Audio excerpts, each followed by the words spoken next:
नमस्कार दोस्तों, स्वागत है आपका सीपी स्मार्ट क्लासेस पे। दोस्तों 69,000 शिक्षक भर्ती की अपडेट आपको इस वीडियो में मिलेगी। सुप्रीम कोर्ट में सुनवाई चल रही है। आज पहला दिन था 69,000 शिक्षक भर्ती की सुनवाई का सुप्रीम कोर्ट में, लेकिन जैसे ही थोड़ा सा भी कुछ भी वहाँ से सुनवाई समाप्त होने के बाद क्लू मिलता है, यूट्यूब पर एक ऐसी परंपरा है कि एकदम ढोल नगाड़े के साथ लोग उस खबर को पीटना शुरू कर देते हैं। बस जैसे ही सुनवाई समाप्त हुई, लोग चिल्लाना शुरू कर दिए, हो गया फैसला, आ गई न्यूज़, सुप्रीम कोर्ट का डिसीजन आ गया, ये हार गए, इनकी जीत हो गई। अब इससे क्या होता है, अभ्यर्थी परेशान हो जाते हैं। इसमें दो पक्ष हैं, एक वो जो 4 साल से नौकरी कर रहे हैं और एक वो जो है 4 साल से सड़कों पर धरना प्रदर्शन कर रहे हैं।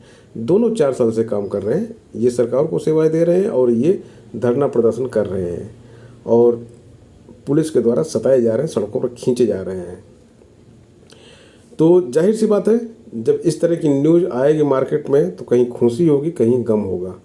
गम किसको होगा? जो सड़कों पर खींचे जा रहे हैं, 4 साल से लगातार धरना प्रदर्शन कर रहे हैं, अपने घर बार छोड़कर लखनऊ में डेरा डाले हुए हैं। खुशी किसको होगी? जो स्कूलों में बैठ के आराम से सैलरी ले रहे हैं। तो अब यहाँ पे हम आपको ये बता देना चाहते हैं कि अभी इसकी पहली हियरिंग थी, पहली सुनवाई थी और इसमें खुशी और गम की इतनी क्या जल्दी आपको, मतलब क्या इतनी जल्दी रहती है कि सुप्रीम कोर्ट ने डिसीजन दिया नहीं, यूट्यूबर्स ने डिसीजन पहले दे दिया।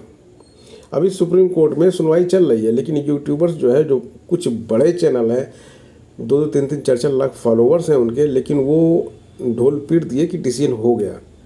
तो अभी कोई भी डिसीजन हुआ नहीं है, कोई जल्दी नहीं, ना खुशी की जल्दी होनी चाहिए, ना गम की जल्दी होनी चाहिए, क्योंकि अभी तो पूरी की पूरी पिक्चर बाकी है।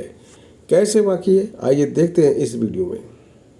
69,000 शिक्षक भर्ती में जो 4 साल से नौकरी कर रहे हैं, उन्होंने याचिका डाली थी। मतलब जो सिलेक्टेड कैंडिडेट हैं उन्होंने याचिका डाली थी, और भी जनरल कैंडिडेट जो सिलेक्टेड हैं उन्होंने याचिका डाली थी। और जो आरक्षण पीड़ित अभ्यर्थी हैं उन्होंने कैविएट डाली थी। कैविएट का मतलब होता है कि सुप्रीम कोर्ट कोई भी डिसीजन लेने से पहले इनको भी इन्फॉर्म करे। ऐसा नहीं कि उन्होंने याचिका डाल दी है तो उनके पक्ष में डिसीजन लेके ख़त्म करें। तो यहाँ पे देखिए लिखा हुआ है, उत्तर प्रदेश 69,000 सहायक अध्यापक भर्ती मामले में सोमवार को सुप्रीम कोर्ट में सुनवाई हुई। सुप्रीम कोर्ट ने 16 अगस्त को आए इलाहाबाद हाई कोर्ट के आदेश पर रोक लगा दी है। Chief justice DY Chandrachud, justice Manoj Mishra और जस्टिस JB पारदीवाला की बेंच ने कहा, हाई कोर्ट का आदेश निलंबित रहेगा। इसमें जो इम्पोर्टेंट चीज़ है वो ये है कि ये रहेगा, ये नहीं कहा कि निलंबित करते हैं, निलंबित रहेगा, कुछ समय के लिए निलंबित रहेगा।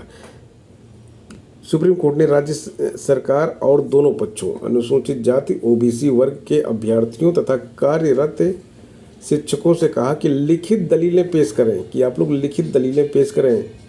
दोनों पक्षों को बोला है, आप लोग अपनी लिखित दलीलें पेश करें, हम इस पर फाइनल सुनवाई करेंगे। तो सुनवाई अभी इस पर होनी है। हाई कोर्ट के फैसले के अध्ययन के लिए समय चाहिए। हाई कोर्ट ने आखिर जो डिसीजन दिया है वो किसी न किसी बेस पे दिया है और उसका अध्ययन करने के लिए सुप्रीम कोर्ट को समय चाहिए। सुप्रीम कोर्ट जल्दबाजी में कोई डिसीजन नहीं लेना चाहता है।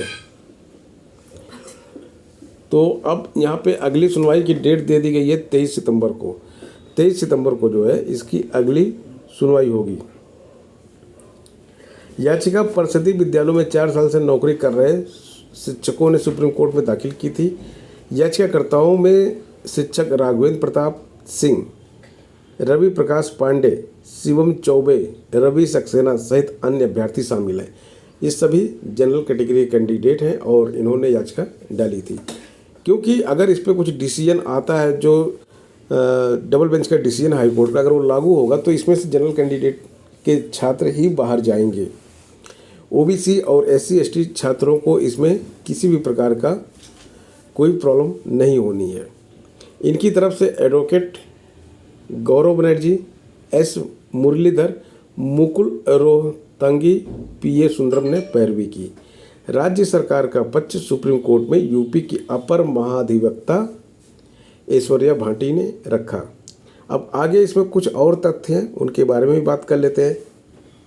डबल बेंच का डिसीजन आने के बाद उत्तर प्रदेश की ये 5 बड़े मंत्री और नेता हैं। दैनिक भास्कर की अपडेट है ये, दैनिक भास्कर के माध्यम से ये चीज़ आपको बताई जा रही है। 2 सितंबर को छात्रों ने डिप्टी सीएम केशव मौर्य के आवास का घेराव किया। डिप्टी सीएम से मिले करीब 4 घंटे के बाद सभी को इको गार्डन शिफ्ट किया गया। डिप्टी सीएम ने ट्वीट कर मदद का भरोसा दिया। डिप्टी सीएम पिछले 4 साल से मदद का भरोसा दे रहे हैं और सरकार में बने हुए हैं। ओबीसी छात्रों का ही सबसे बड़ा नुकसान हुआ है और डिप्टी सीएम इस सरकार में ओबीसी का सबसे बड़ा चेहरा है। वो मानते हैं कि ओबीसी का कोई भी नुकसान सरकार में नहीं हो रहा है, लेकिन इस भर्ती पे सीधे तौर पे साफ साफ कुछ नहीं बोलते हैं। दूसरी ये मैडम है, अपना दल की अध्यक्ष हैं अनुप्रिया पटेल। इनके आवास का घेराव किया गया। ये भी बीजेपी सरकार में केंद्र सरकार और राज्य सरकार दोनों में शामिल हैं। करीब 3 घंटे तक प्रदर्शन नारेबाजी की। पुलिस ने इको गार्डन अभ्यर्थियों को उठा के भेज दिया। इन्होंने बोला है कि हम न्याय दिलाएंगे और हम आपके हक की लड़ाई लड़ेंगे। तो हक की लड़ाई कब लड़ेंगी, न्याय कब दिलाएंगी, इसके बारे में कुछ भी कहना मुश्किल है। पहले भी छात्र इनके पास गए थे जब हाई कोर्ट का डिसीजन नहीं आया था। एक ऐसी भर्ती है 69,000 शिक्षक भर्ती जिसकी की पूरी लिस्ट कैटेगरी वाइज इंटरनेट पे या सोशल मीडिया पर कहीं भी अपलोड नहीं की गई। यहाँ तक कि कोर्ट ने भी बोला है कि इस लिस्ट को आप जारी कीजिए, लेकिन ये लिस्ट कहीं भी पब्लिश नहीं की गई है।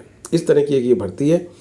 तो पहले भी मैडम प्रॉमिस करती रही हैं अभ्यर्थियों को, क्योंकि वोट बैंक इनका टोटल ओबीसी का वोट बैंक है। अभी भी प्रॉमिस कर रही हैं। कोर्ट का डिसीजन आ गया उसके बाद भी प्रॉमिस कर रही हैं। इसके बाद ये आते हैं भाजपा के प्रदेश अध्यक्ष भूपेंद्र चौधरी। इनके आवास का घेराव भी छात्रों ने किया। करीब 5 घंटे तक प्रदर्शन के बाद पुलिस ने यहां से हटाकर छात्रों को इको गार्डन शिफ्ट कर दिया। 5 सितंबर को छात्रों ने यूपी सरकार के मंत्री ओम प्रकाश राजभर के घर का घेराव किया। प्रदर्शन नारेबाजी की। राजभर ने अभ्यर्थियों से मुलाकात की, शिक्षा मंत्री से बात की। राजभर ने मदद का भरोसा भी दिलाया।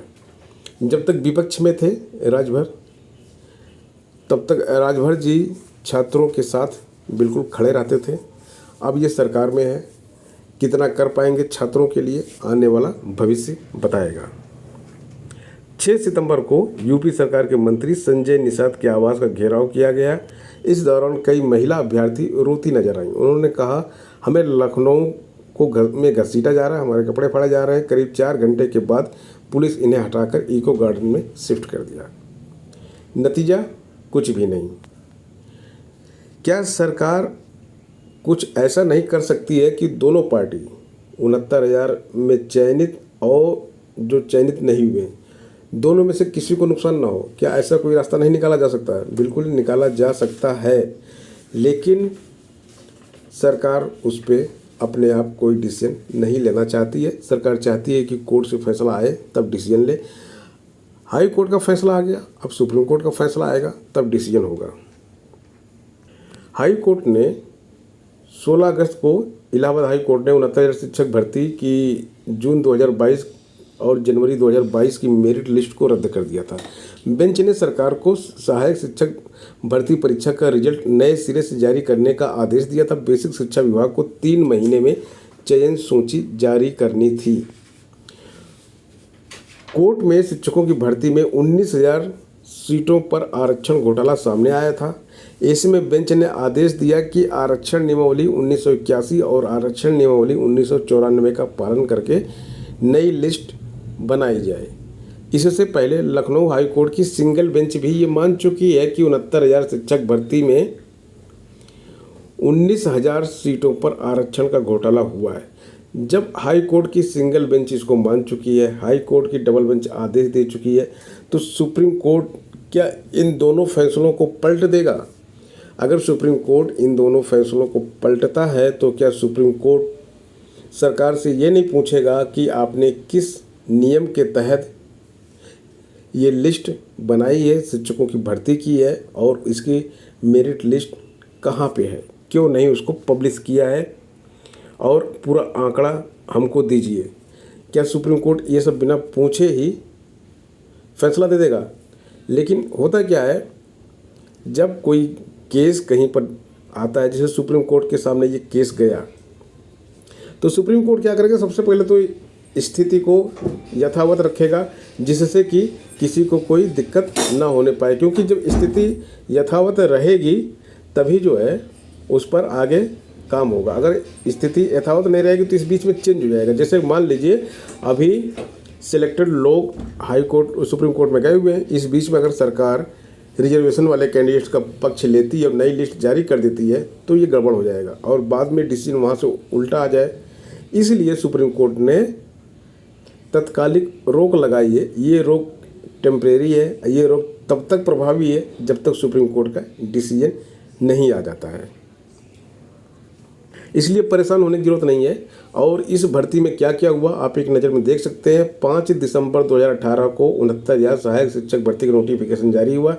कुल 4,31,000 कैंडिडेट ने अप्लाई किया। 6 जनवरी 2019 को भर्ती परीक्षा हुई।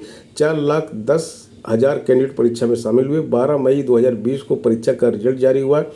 1,47,000 कैंडिडेट परीक्षा में पास हुए। जनरल की कट ऑफ 67.11% गई और ओबीसी की कट ऑफ 66.73 गई। 16 मई 2020 को चयन की प्रक्रिया शुरू हुई। जुलाई 2020 में मामले को राष्ट्रीय पिछड़ा आयोग के सामने पेश किया गया। मई 2020 में 69,000 सहायक शिक्षक भर्ती के दौरान आरक्षण नियमावली का पालन न करने को लेकर इलाहाबाद हाई कोर्ट में याचिका दायर हुई। 12 जून 2020 को इस मामले को लखनऊ डबल बेंच को सौंपा गया। 8 मार्च 2023 को हाई कोर्ट की सिंगल बेंच ने फैसला दिया जिसमें 69,000 शिक्षक भर्ती 2020 की मेरिट लिस्ट को रद्द करने का आदेश दिया गया। 13 अगस्त 2024 को डबल बेंच ने 69,000 शिक्षक भर्ती मामले पर फैसला सुनाया। 16 अगस्त को ऑर्डर की कॉपी वेबसाइट पे अपलोड की गई। तो ये है पूरी अपडेट इस शिक्षक भर्ती की और अभी इसमें कुछ भी कह पाना जल्दबाजी है, इसलिए ना खुश होने की ज़रूरत है और ना ही दुखी होने की ज़रूरत है। अभी ये प्रक्रिया चलेगी। बस आज की डेट में जो स्थिति है वो यथावत है। जो नौकरी कर रहे हैं वो नौकरी करेंगे और जो सड़कों पर आंदोलन कर रहे हैं वो आंदोलन करेंगे। बाकी और कुछ भी इसमें नया नहीं हुआ है। जैसे जैसे अपडेट आती जाएगी आपको बताते रहेंगे। मिलते हैं नेक्स्ट वीडियो में। धन्यवाद।